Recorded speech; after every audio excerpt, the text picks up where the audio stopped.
Well, good afternoon, good morning, or good evening, depending on where you are in this world. And welcome to today's DevOps.com webinar. We have a great webinar on tap with some really fascinating speakers today. But before we get started, we do have a few housekeeping items just to go over. First of all, today's webinar is being recorded, so if you miss any or all of the event, please know that you'll receive a link post-event that will take you to the webinar on demand. And we are also taking audience questions throughout the event. So if you have a question at all, at any time, just use that control panel and submit your questions. And then we'll take probably about 15 minutes or so near the end of the webinar and go through those audience questions. Okay, with that, I'd like to go ahead and introduce today's webinar, which is how the automation of a benchmark framework keeps pace with dev cycle at InfluxData. We have three great panelists today. We have Ivan Kudabal, who's engineering manager at Bonitoo, Vlasta Hayek, who's senior software engineer at Bonitoo, and then Tomasz Klapka, who's DevOps engineer at Bonitoo. Welcome, gentlemen. Thank you for joining us. We also have, kicking things off, Chris Chirillo, who's the Director of Product Marketing at InfluxData, and I'm going to turn it right over to Chris. Thanks, Chris, for joining us. So I just want to kick off today's presentation and with a little bit of background about why I actually engaged with the guys from Bonitoo to help us with this with these benchmarks. So essentially in 2016, we had started to do some benchmark testing to provide our customers with some guidance about how well InfluxData or InfluxDB performs against some of the top databases that are often used for time series data. They were very popular, and so we ran them again in 2017. But one of the things that was a little bit frustrating for me is it was quite a large commitment on the team to be able to run these benchmarks. And I also wanted to make sure that we didn't just run these benchmarks on an annual basis, but I wanted to make sure that if there were point releases that were coming out over the course of the year, that we would be able to very quickly run these benchmarks to ensure that we still could understand how we're performing relative to these various databases that are being used. And of course, our my own engineers at InfluxData are also very busy with a number of releases, making sure that our own product is performing better than each previous release. And there were a couple of significant releases that we pushed out in 2017 where there were some performance increases. But we didn't have a mechanism to be able to run these benchmarks very quickly. We had to then go back to the manual process of doing it, and it just seemed like it was not a good thing to do. And so, knowing that there are automation frameworks that are out there, I actually started to engage with these guys that are going to be talking today at Bonitoo, and ask them to not only rerun the benchmarks and also take a look at the tools that we're using to create these benchmark scenarios, but also help us come up with a framework that is automated so that it can be run against any of the dev builds that are still in development. It can also be run against previous versions. It can very quickly also be run against any kind of point release or a new version from any of the other databases that we're benchmarking against. And I'm really happy to say that the work that they've done has actually achieved that. And I thought it would be interesting to be able to share, this framework with everybody that's on the phone, because I think from a product perspective, it's really changed a number of things for us. It's kind of changed the way that we look at benchmarks. It helps us to keep alignment with the engineering side as well as with what we're presenting with our customers. And it's just so much simpler for us to be able to, update any of these materials. And going forward, I'm really excited if there are new databases that we also want to compare with. It's not going to be this, super heavy lifting to be able to incorporate things. And then finally, the other thing that I also have great assurance on is because these benchmarks are run during our development cycles, if now our developers also can tell that if any changes that they invoked in any part of the code has a negative impact on performance, the great thing is they're informed about it before we release and can make changes to it so that we always release a product that's always on par, if not better, in performance and not go backwards. So with that, I'm super happy to turn the microphone over to the guys from Bonitoo, and they can share with you how they actually were able to achieve this for us. Thank you very much, Chris. So my name is Ivan Kudibal, and I will start this presentation. I will probably skip this slide about InfluxData and Bonitoo because all has been already said.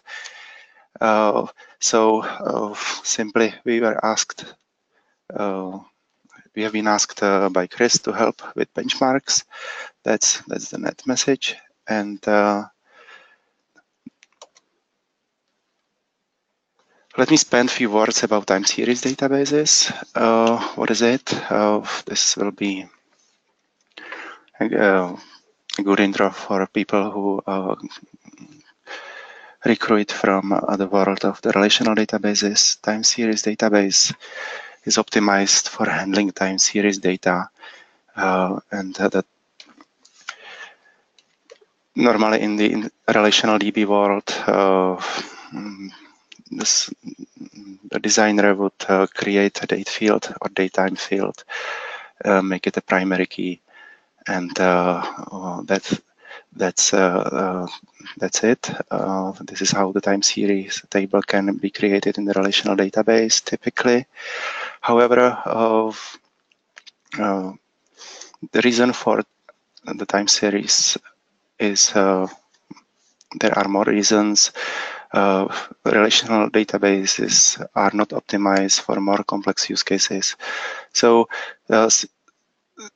how we can characterize the use cases for time series databases? So there is absolutely demand for high frequency of insert commands. Let's say 90% of all traffic can be just insert commands. Aggregated queries. There are aggregated queries that can compute the metrics over specific time ranges. Well, almost there are very few or zero updates and delete commands. The time series naturally expire or will be deleted when the retention policy becomes effective. The typical communication is over HTTP protocols rather than JDBC or ODBC, and also the people that store or collect the metrics from their environments need usually flexibility in the schema design, and well, it is possible if you have the permissions, but the people usually don't have the permissions to alter the schema. So simply the time series have a pretty cool advantage in this. So in the beginning, that was end of October, beginning of November last year, we simply had the task to perform benchmarks for latest releases of InfluxDB and for other databases that were used as time series databases by InfluxData customers and users. So we simply had the task to refresh the existing benchmarking methodology that was developed back in 2016. The implementation of it is a public repository at GitHub called InfluxDB-comparisons, and well, we started in late 2017, which means that there was a gap, and there were a gap in reports, lack of reports for 2017. So simply there was it was a really big priority to create the benchmarks, refresh the reports. So finally, we found out after several weeks that the mission has to be something more than just create quick results of manual runs, because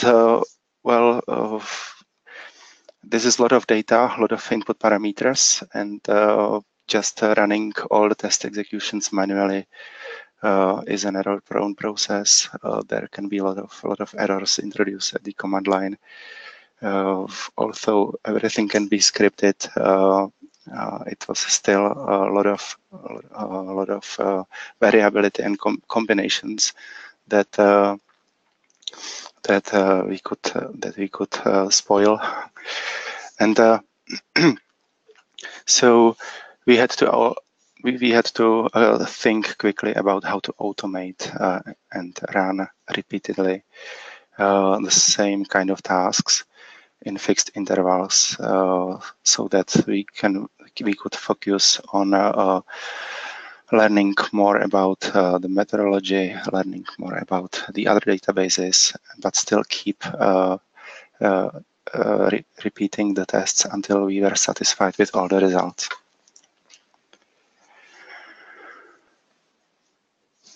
So also we had to apply tests to various hardware combinations, and there was one motivation to it. The motivation was to, for example, start playing with the horizontal scalability tests, and with the existing pair of fixed hardware boxes, this wasn't simply possible.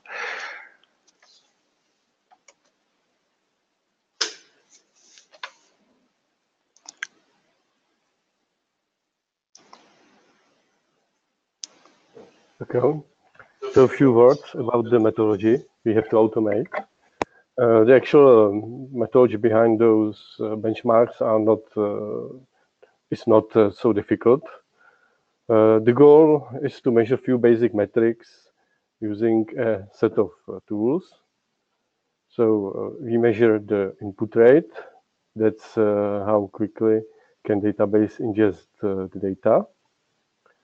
We also look at the disk space used by the database engine to check how the database storage engine is efficient. Then we measure the query rate, how many typical queries can a database process in 1 second. And we also look a bit at CPU usage of database engine to check what is the possibility of scaling. So just to add on a little bit to that, sorry, Vlasta. So a number of our customers, I just want to give a little background, often start with, whenever they're doing any kind of monitoring projects, a lot of times we'll start with these databases or these solutions that you see on this slide. So people already have a MongoDB lying around or a Cassandra database lying around, and they'll actually use that to start to collect time series data for these typical kind of DevOps monitoring situations. And because InfluxDB is actually a database that is optimized for time series, we believe that, of course, it's a much better solution in this particular use case. And the 4 areas that Vlasta just mentioned that he's listed on this page are some of the areas that we feel that a time series database that's purpose-built like InfluxDB is already optimized for. So what we're trying to prove with the benchmarks is to our customers is that even though you may have a Cassandra database lying around, you're still better off using an open source tool like InfluxDB, which is optimized for time series data. And we can prove to you that that it is optimized by looking at what it does, for these 4 performance metrics. Just a little bit of background about why we did that, and then you can understand as we go into the next slides. Testing or benchmarking for these things are not trivial. You want to make sure that you can really push lots and lots of data into the databases. And so that's why I think the work that these guys did was so paramount for us. Sorry, Vlasta. Okay, thanks, Chris, for the description. And so actually, we measure the metrics using a set of tools, and those tools come from the InfluxDB-comparison framework. This framework is written in Go language, and it consists of 4 main commands.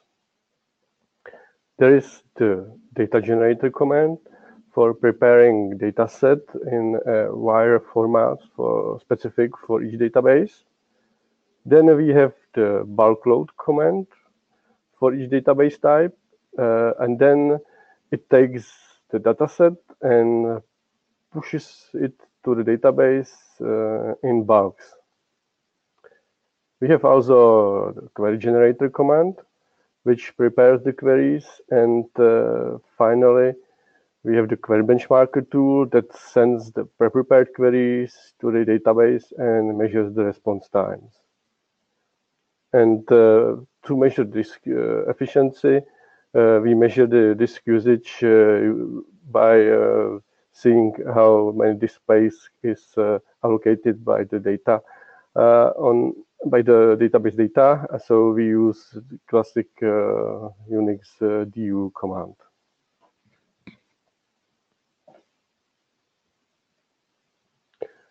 So for data set, it was selected the real-world use case when there is a DevOps engineer which maintains a fleet of hundreds machines, who is watching on a dashboard showing metrics gathered from those servers, metrics such as CPU usage, kernel, memory, disk space, disk I/O network, and so on, and maybe also some application metrics about the critical server components, maybe Nginx, Postgres, Redis, or so. And those metrics are collected by agent running on each server, and they are sent to the central DB. So this is kind of a description of the data we use. And for measuring query performance, we use a query that could be a typical example of a source of data, which is fed to the DevOps monitoring tool. And this is a single query which selects the CPU usage for a given host over the course of a random hour interval, a group 1 by 1 minute interval.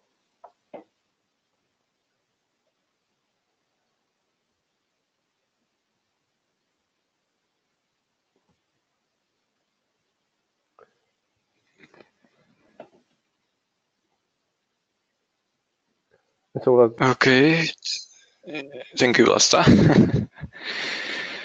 Hello, my name is Tomáš Klapka, or Tomas Klapka, depends where you are. In following couple of minutes, I am going to present you something more about our automation framework, what it does, what we use, and how it works together, and with some nice pictures.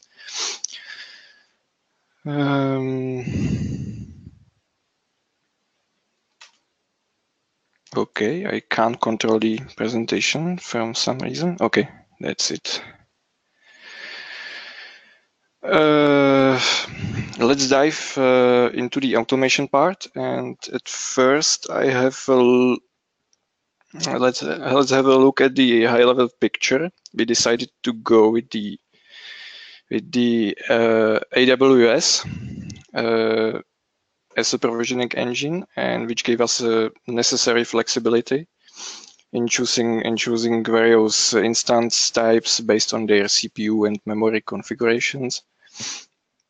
We were also looking for the way how to trigger our scripts with various configurations and persist logs and results in friendly UI. So we decided to use Jenkins CI server as a well-known job scheduler with a clean and functional UI, together with a lot of usable plugins available online. And our Jenkins triggers Ansible playbooks with different parameters, which then manage EC2 instances lifecycle, install all necessary software packages, and benchmark tools with possibility of sending reports to InfluxDB. And at the end, we can see and analyze logs and all results in chronograph dashboard or Google spreadsheets.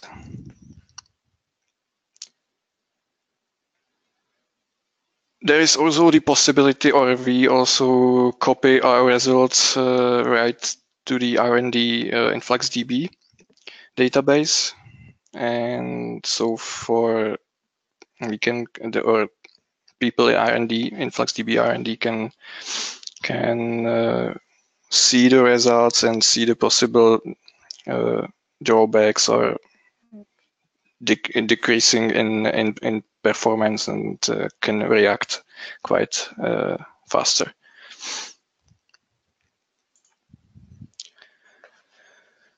Okay, in the beginning, when we were exploring single databases and testing manually, we did our benchmark tests on real hardware blades, but we can't change the specification. Everything was simply fixed. So we decided to automate it and switch over to Amazon AWS, which gave us much better flexibility. Concerning the performance in comparison with the virtual instance, we haven't found any significant difference between specific tests. Even the hardware storage system provided to us were slower than SSD disks arrays currently used in the AWS. We also decided to use so-called spot instances, which lower our Amazon EC2 costs significantly. These spot instances are ideal solution for such one-time batch tasks, as we use them very frequently right now. And in contrast with this cost reduction, I also should mention the non-trivial charges for IOPS, which may vary depending on how much the database stresses the file system actually, and how big is the data size on the hard drive. Then let's see another slide. As I mentioned at the beginning, we chose Jenkins CI server, which solved several use cases we needed at that time, and most of all, we wanted to run multiple different combinations in parallel. So in this area, we are 100% happy because Jenkins allows us to use EC2 plugin for creating slaves with executors on demand, and again save some additional money instead of having number of Jenkins slaves online without any useful load actually. Also, we let Jenkins save all valuable artifacts at the end of every run. So, for example, we can inspect database logs or see benchmarks outputs right from the UI.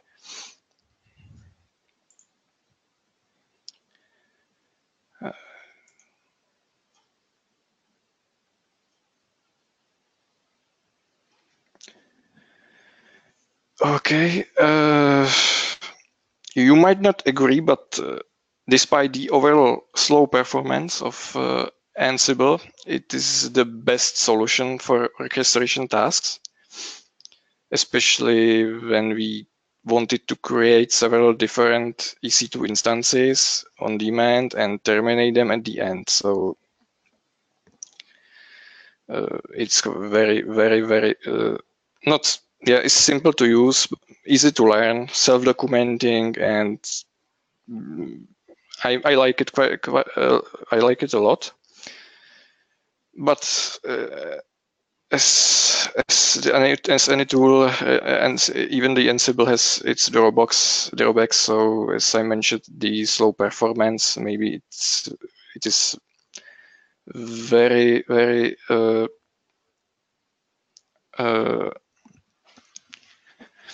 let's say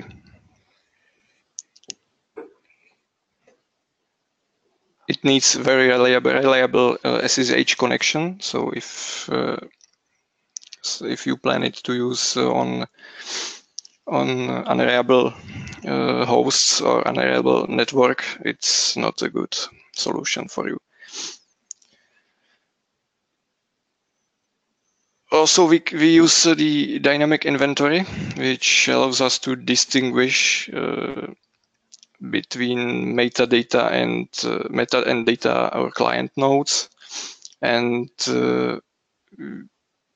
we can then install the proper set of tasks on them. Ansible is also agentless design and allows you to group content by roles. So it's really saved us a non-trivial amount of time.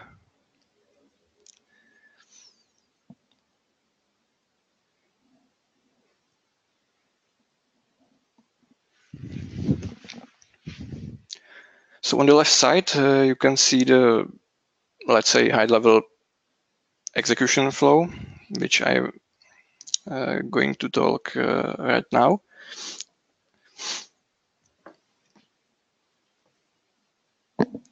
So execution flow, as we designed it, at first we prepare a set of combination we want to measure, decide what parameters should be affected, and adjust the Jenkins job accordingly.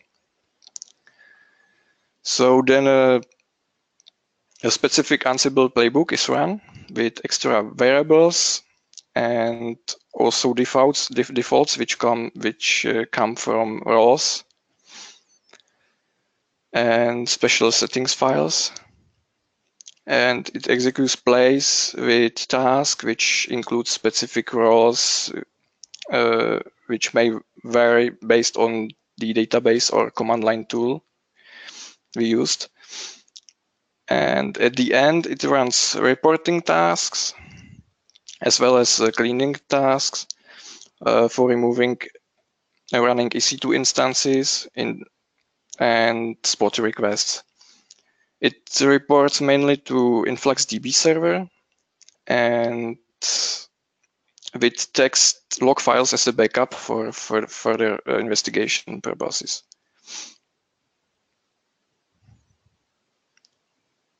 And also we support parallel runs. As I mentioned, it was our big prerequisite for that. We should be able to run tens of parallel tasks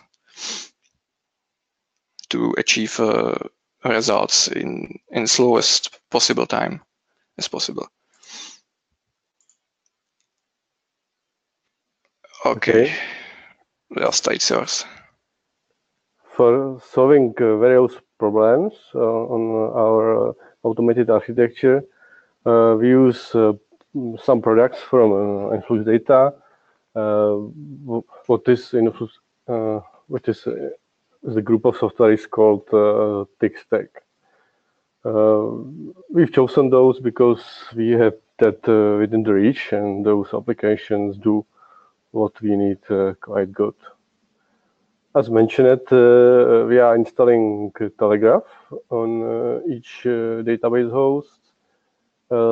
Telegraph is server agent containing a lot of plugins for collecting and reporting metrics.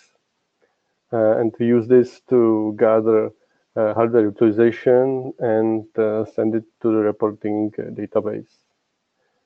And for storing the benchmark result and this hardware metrics, we use again InfluxDB, which is open source, which is a purpose-built time series database with easy database language and very simple HTTP API interface, which is available on open source, of course, and also as an enterprise with a clustered version. Another piece from the tech stack is Chronograph. Chronograph visualizes data from InfluxDB. We use this to see trends in benchmark results and also the monitoring data from the machines we use to see mainly the CPU utilization and memory utilization. And there is another component, last component from tech stack, which is capacitor, which is the data processing framework. And this is for our future enhancement, where we would like to use it for detecting anomalies in benchmark results.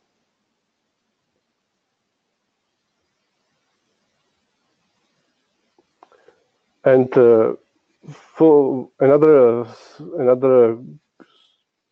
thing for visualization of results is Google Spreadsheet. We use it for visualization of the benchmark data because the tools like Chronograph or Grafana, those dashboard tools didn't solve our problem because they solely rely on the time series data, and we need to project various metrics in different ways. So we've turned to Google Spreadsheets. Here we can create tables in many ways and create some nice charts from those tables in very easy way.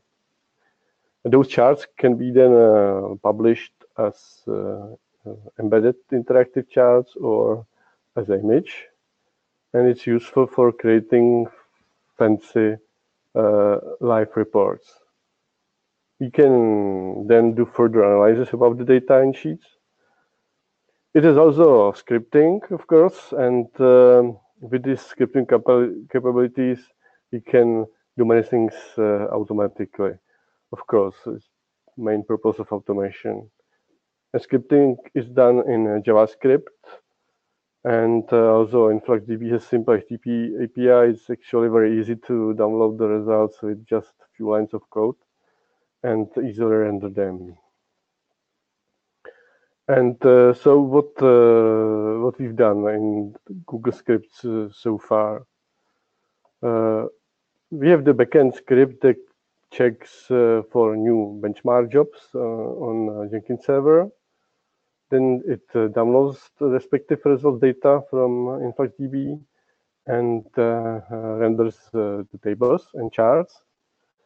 And then we also have some configuration data in special sheet, like data like URLs and other information.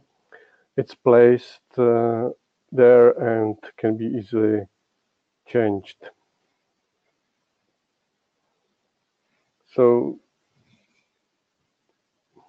that's all for the description of our automation platform. Okay. So benefits. If I show you this table, that was the first table that was finally showing comparison of ingestion rate, query rate, the size on disk left after the benchmark tests were finished, and the efficiency and utilization of CPU cores for 5 databases. It looks like a very simple table of maybe, well, 5 to 4, 20 numbers. However, to assemble such a table with all the manual runs, because there are tons of test executions behind, this took almost 6 weeks. And we were able also, just to simplify this table, filter only the tests that write and query the DevOps data based on 100 servers with 100 values being sent every 10 seconds for 24 hours with 4 workers as clients on the client side. And also only one combination, C4 for X large, AWS image. It's basically 16 core CPU and 32 gigabytes of RAM. So, well, weeks to assemble something like this. And if we kept the manual system, then we would be very unhappy in January after the release of MongoDB, because we would have to repeat another many weeks of work just to refresh everything for Mongo. So that's why we did all the automation. Well,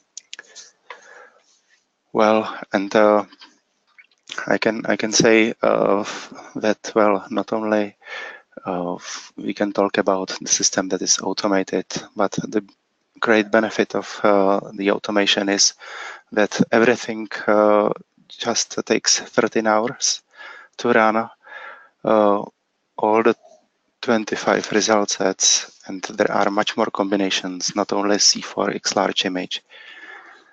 And not only we were able to run single node versions of the installations, but also clustered environments of the databases.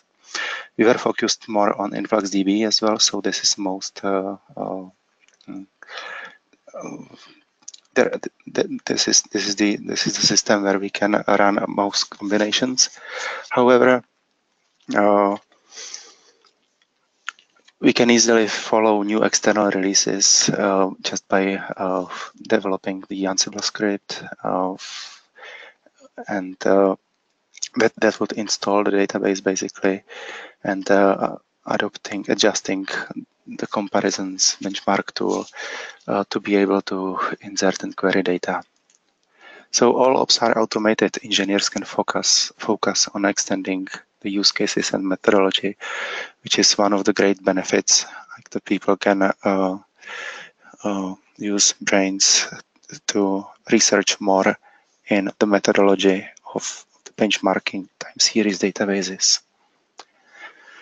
And the reports no more are full of errors made by manual testing. So the visibility increased big, and that's why it also has the value. This kind of black box test is frequently shared and complements the complete QA suite on top of their R&D nightly builds. Actually, Yvonne, if we can go back, I just want to touch on a couple other benefits that I was able to receive that you from thanks to everybody's great work. So normally, I think Yvonne is a little bit humble in talking about the MongoDB benchmarks that they were able to run for me when that new point release came out. So normally, when just a small revision of any of these databases come out, I just have to accept that I'm not going to be able to get any kind of new benchmarks. And Yvonne and team actually surprised me with this automation, and was able to deliver for me all brand new benchmarks with this point revision with just no very minimal effort. And it was just such a delight to be able to get that kind of data, actually make an update to those benchmarks, and actually send that to our users. Normally it would just be a ton more money for me to spend and a ton more time, and it just wouldn't have happened. I think another really wonderful thing that happened, once again, I feel like the Bonitoo team's being a little bit too humble, is that with the latest release of InfluxDB 1.5, we're really focused on helping to drive performance, especially when we have a very high cardinality database. And so running performance benchmarks, of course, our engineers were doing it kind of on their own devices. But we were able to take the work that these guys did, and our engineers are able to run nightly tests against any changes that they made during the dev cycle, especially during the last 4 weeks of the dev cycle. And we were able actually to see some incremental changes. Of course, there was one release where we saw a dip, but the great thing is the engineering team saw it, were able to make some changes, and then able to make a course correction there and increase performance. So it was a huge relief for our own engineering team. They didn't have to build these things like they normally do. And I think the third thing that I think I want to just play up a little bit about what you've heard so far is that I think it's really important to use the right tool for the right job. And I think the collection of tools that these guys have used to create these benchmarks definitely worked in our favor. And it's also kind of the similar vein of what InfluxDB is all about, is like making sure that you can use any kind of database out there, but using a purpose-built time series database for collecting and reviewing your metric data is important. So I just wanted to add on to what you said, Yvonne. Thank you very much, Chris. And the final word always can be dedicated to financial benefits. So what is written here is something that I will rephrase. So how big would be the AWS monthly bill for running these kind of benchmarks? So for the DevOps-based system, we used to pay $2K, and during the January we were able to reduce this bill down to $700K, and we think that we can even save more. And that's caused by turning the types of instances from regular instances to spot instances, and maybe the bill would be even much smaller. But we started another types of test sets that are focused on crash tests and finding the limits of InfluxDB itself. So we are running way more test executions every day, and we were so far have never been able to exceed the bill of $10 a day. And at the same moment, we are running also almost 50 concurrent instances. This is all used by the automation systems that will just bring up these instances, run the tests, takes the logs, powers of the instances and deletes them. That's very powerful benefit of using the Jenkins-based, Ansible-based, and so forth, the kind of system. Thank you very much. We can have the Q&A. Excellent, excellent. All right. We have gotten some questions in, but if you have a question for any of our panelists, just go ahead and use that control panel, submit your questions, and we will try to get to as many as we can before the end of the event. Okay, the first question. Let's see. Is your automation framework open source? The automation framework is not yet open source.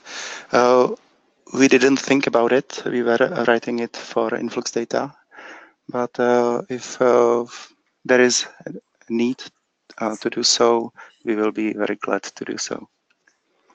Okay. What is open source is the benchmarking framework, where we really give the visibility to anyone just to take a look and post issues or questions with regards to the methodology and implementation and so forth. All right, great. Next question. Let's see. Does the automation framework tests clustered databases? Actually, yes.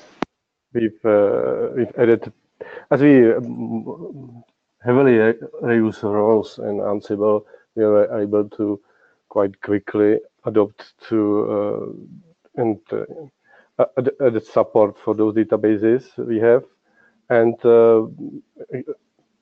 the community already created support for the clustered versions of each installations, so it's no problem for running single node tests and for running no problem for running a clustered version of tests. Actually, the actual results we've published are just for single node versions, but if we will be asked to run those benchmarks again clustered versions, it will be almost no additional work for us. Okay, great. Let's see, next question. Are you planning to add support for benchmarking for other databases? Well, maybe this is a good question to Chris. Yeah, absolutely. So we definitely want to. I mean, the great thing about having this framework is it's going to be fairly straightforward for us to be able to add more databases. So yeah, definitely expect to see some more benchmarks coming. We've got a roadmap set. There are some IoT specialized databases that we're looking at. But the beautiful thing is these guys made it so easy. I get everything that I want now. All right, great. Okay, we've got some more questions in, but again, if you have a question for any of our panelists about the technology or whatever, just go ahead and use the control panel, put it in. We do have a question regarding the Google spreadsheet, the use of the Google spreadsheets, and the question is, why use the Google spreadsheets rather than, say, EasyBI or Kibana? Was there a particular reason why you guys decided to go with the Google spreadsheets? I didn't catch the another tool besides the Kibana. EasyBI or Kibana? Yes, we've looked shortly about some versions. I don't know what is EasyBI, but as we already had some experience with Google Sheets, we turned to it. I don't know yet how Kibana differs from for example, Grafana or so. But if I remember correctly, it relies on time series data. And as I've already described, the reason why we didn't use any of those tools is because we need some different views. We need different data on the x-axis, and those tools don't allow it. Gotcha. Okay. Yeah, and I want to add on to that. I mean, we even have our own dashboarding software called Chronograph as well. And we even considered, could we potentially use that? I mean, isn't that a perfect dog fooding project? But, I think these benchmarks are run a few times. And the whole point is I needed to get some data to bring into, to be able to then describe in a tech paper. And so I wanted to make sure that we could then have just some really simple charts from that. Maybe going forward, as we run these benchmarks on a more continuous basis, then I think it makes sense to have some of these results being displayed in a dashboarding product like a Kibana or a Grafana or a Chronograph. But just for the, how we were trying to, use the data, In one of the cases where you're using the data for putting into a tech paper, but maybe alternatively, when we use it for engineering, it makes more sense in a dashboarding tool like Kibana. Okay, great. Next question. How quickly can you add support for new databases, such as I can never pronounce this one, PostgreSQL? Or Postgres. Or Postgres, thank you. Yeah. My tongue gets tied there. Actually, there are two sides, two works, or two projects we need to enhance for supporting the new database. First, we have to have support for the new database in the InfluxDB-comparisons tool. And this is the hardest part, and it's done mainly by engineering or other stuff. So I cannot provide some proper time estimate, but what we've already discussed before, implementing such stuff into InfluxDB comparison tool is it's a very intensive work of understanding details of each database and the protocol, how the data are structured, create a good schema for new data, and then adjust the tool. And it could take months or maybe 2 months to adjust the tool. But on the other hand, to add support in our automation framework is quite easy. Even if we will not use the existing role, actually automating the installation and configuration is just a couple of days, and then some testing. So week, maybe a little more. All right then, great. Well, that is all the questions that we have received. So I would like to thank everybody who did send in a question. I'd also like to thank our panelists today, Ivan, Vlasta, and Tomasz. Thank you all for joining and being a part of today's webinar. It was really, really interesting to see. And Chris, thank you also for your color commentary along the way. That was awesome. Thanks so much.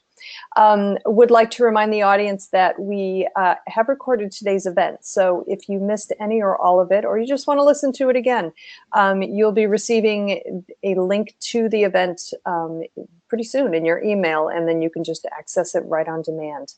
Also, the webinar will also be included on the devops.com website, so you can access it there. And while you're there, just check out other webinars that we have coming up. We've got a lot of really good ones in the hopper for you. Okay, again, to my panelists, thank you for joining me. Thank you to the audience for joining us, and I hope everybody has a great day. Thank you. Thank you. Bye. Thank you. Thank you very much.